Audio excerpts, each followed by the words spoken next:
சுவாமிஸ் கிச்சனில் நாம் இன்னைக்கு பார்க்க போகிற ரெசிபி பஞ்சு போல் ஆப்பம். ஆப்பத்தில் நிறைய விதமாக செய்யலாம். இதில் கஞ்சி காய்ச்சி தேங்காய் சேர்த்து பண்ணியிருக்கேன். ரொம்ப ரொம்ப டேஸ்ட்டாக பஞ்சு போல் இருக்கும். இதை எப்படி செய்தலான்னு பார்த்துருவோம். இதுக்கு தேவையான பொருளும் பார்த்துடலாம்.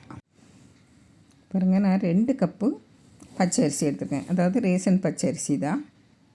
இது கூட 2 டேபிள் ஸ்பூன் உளுந்தம்பருப்பு போட்டு நல்லா கழுவி எடுத்துருங்க. கழுவி எடுத்துகிட்டு ஒரு 3 மணிக்கூர் ஊற வச்சுருங்க. நம்ம வேறு அரிசினாக்கி 4 மணிக்கூர் ஊற வைங்க. இது ரேஷன் பச்சரிசினாலும் 3 மணிக்கூர் ஊற வச்சா போதும். இப்போ நல்லா ஊறி வந்துட்டு 3 மணிக்கூர் கழிஞ்சால் பாருங்கள். இப்போ இதை தண்ணியை வடிகட்டிட்டு மிக்ஸி ஜாரில் போட்டு நல்லா நைஸாக அரைச்சி எடுக்கணும்.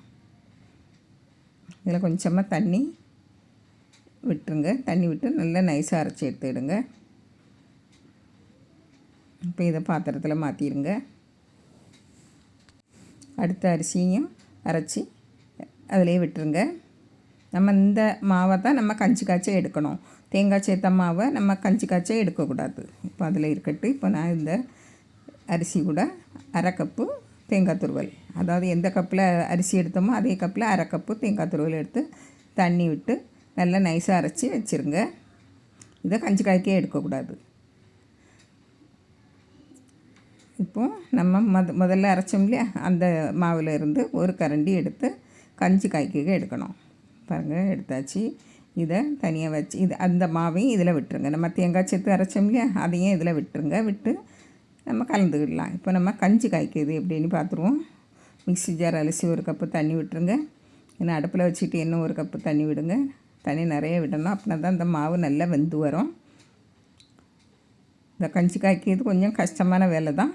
அதுக்கு பதிலாக தான் நம்ம சாதம், அதாவது சோறு சாதம் போட்டு நல்லா அரைச்சிட்டாக்கி நல்லா போதும். இப்போ இது சாதம் போட விரும்பாதவங்களுக்கு இந்த முறையில் செய்து பாருங்கள்.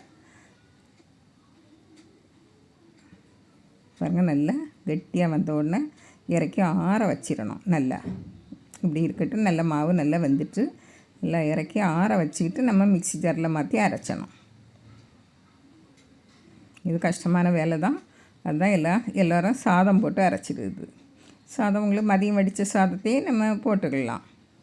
பாருங்கள், இப்படி அரைச்சி இதில் விட்டுருங்க மாவில். இப்போது நம்ம உப்பு சேர்த்து 1/2 டீஸ்பூன் உப்பு சேர்த்து நல்லா கையால் நல்லா கலந்து விட்டுருங்க.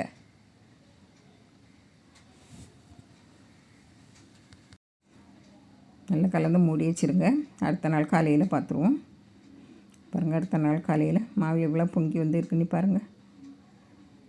நல்ல பஞ்சு போல் இருக்குது மாவு.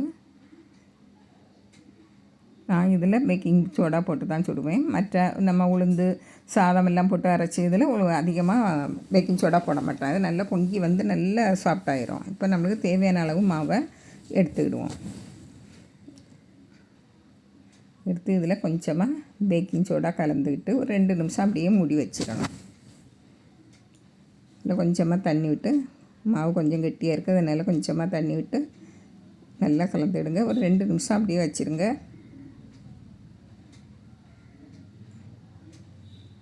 இப்போது 2 நிமிஷம் மூடி இருக்கட்டு. அதுக்கு முறை ஆப்பம் சுடலாம்.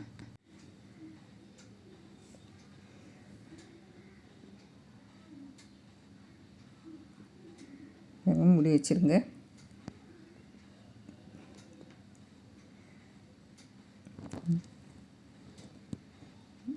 அப்போ நம்ம எடுக்கச்சுமே எப்படியும் கொஞ்சம் ஒட்டாக தான் செய்யும். இரும்பு கடாயினால பாருங்கள். ஒவ்வொரு நேரம் சுடுமுன்னுக்கும் கொஞ்சம் எண்ணெய் தடவிடுங்க. அப்படின்னா தான் இது ஒட்டாமல் வரும். பாருங்கள், நான் இது கரண்டியை வச்சு தேய்ச்சிட்டேன்.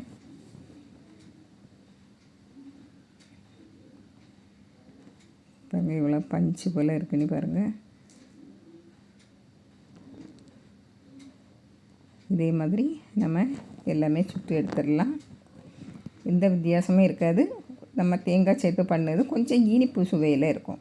மற்றபடி வேறு ஒன்றுமே இல்லை. ஆனால் கஞ்சி காய்க்கு ரொம்ப கஷ்டம், அவ்வளோதான். இதே மாதிரி நீங்களும் செய்து பாருங்கள். பிடிச்சிருந்தால் லைக் பண்ணுங்கள், ஷேர் பண்ணுங்கள், கமெண்ட்ஸ் பண்ணுங்கள், மறக்காமல் சப்ஸ்கிரைப் பண்ணுங்கள். தேங்க்யூ.